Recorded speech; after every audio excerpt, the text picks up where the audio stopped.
Go back to bed, America. Your government is in control again. Here, watch this. Shut up. You are free to do as we tell you. You are free to do as we tell you. We're now free to move about the country. We're now free to move about the country. We're now free to move about the country. We're now free to move about the country. The nature of the ultimate revolution with which we are now faced is precisely this, that we are in process of developing a whole series of techniques which will enable the controlling oligarchy, who have always existed and presumably always will exist, to get people actually to love their servitude. This is seems to me the ultimate in malevolent revolution, shall we say. We're now free to move about the country. A judge has thrown out the federal mandate on public transportation, so things like planes, trains, and buses.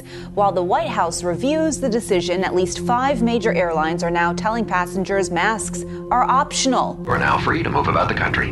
April 18th, the Biden administration announced that the Transportation Security Administration will no longer enforce the federal mandate requiring masks in all U.S. airports and on foreign aircraft. We're now free to move about the country. We're now free to move about the country. We're now free to move about the country. Be caught off guard by the judge's decision, scrambling in the hours that followed to respond to questions. There were TikTok videos that spread around the internet of people cheering when they were told that they didn't have to wear the mask ever again. They cheered and they were happy, but believe it or not, it divided the nation yet again in a very twisted way. And for me, I'm more frightened of people that still wish to appeal the ruling, saying that they are terrified as to what this means for the future health of the nation.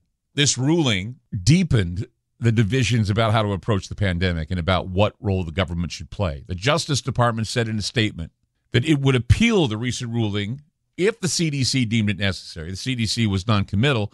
When Joe Biden, or when the Biden administration was asked if people should continue to wear their masks, the official statement was, it's up to them. Well, guess what? It's always been up to you. Just we've been so damn infantilized in this country that we have to look to someone and say, should we do it? Can we do it? Daddy, please, can we do this? Oh, guess what? Little sister's not wearing her mask. I'm going to sit in the corner and pout. I'm scared. Yeah.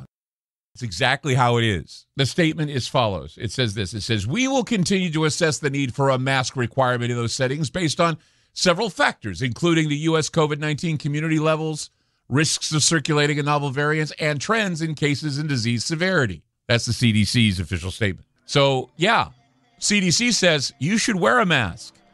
A lot of people saying, I'm not taking off my mask. I love my servitude. I'm not going to give it up. It's always your choice. It's always been your choice.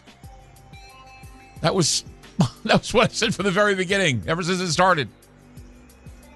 So I've always wanted, I guess it was since Monday, to comment on the lifting of the mask mandate.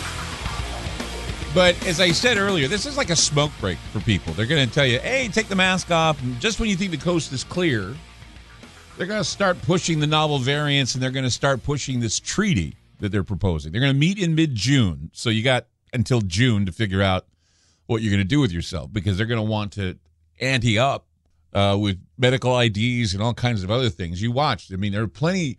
I mean, even with the lifting of the mandate by this judge, many health officials were saying, no.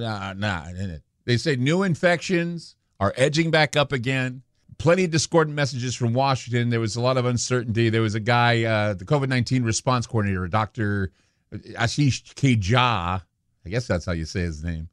He was on Twitter, and said he was disappointed in the judge's ruling and would continue wearing a mask on flights. And in most facets of American life, we have stopped wearing them anyway. Masks became optional weeks ago. But this does not come with many people who are still being critical of those who have removed their masks, claiming that COVID is still with us, and so it's insensitive not to wear a mask. There are people that are getting downright angry about it. Here's the truth. In interviews, older Americans, people with compromised immune systems, parents with young children, and low-income workers who rely on public transportation are seriously worried that they would now be at an even greater risk if they ride a bus or a train or a plane. 60% of adults supported keeping a mandate in place, according to a Harris poll conducted this month. 60% support keeping a mandate on public transportation. They want it in place. But amid the shifting rules and mixed data, some travelers said they didn't really know what to think. They're confused. Again, they've infantilized us so much that people are confused on what to do. Don't wear the mask. And if you feel worried, you have the choice to wear a mask. No one cares. So with a considerable amount of people still wanting the protocols in place, even though the pandemic is ebbing, I think this says a great deal about what is happening and what has happened to Americans and how infantilized, and I'm going to keep saying that because that's exactly what it is. It's the infantilization of America. There's always been a danger of dying from a virus or a pathogen or cancer or heart disease or even tooth decay, for crying out loud.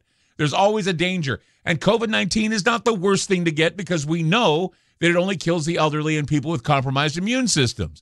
If you're healthy, you're fine. If you're taking supplements, you're fine.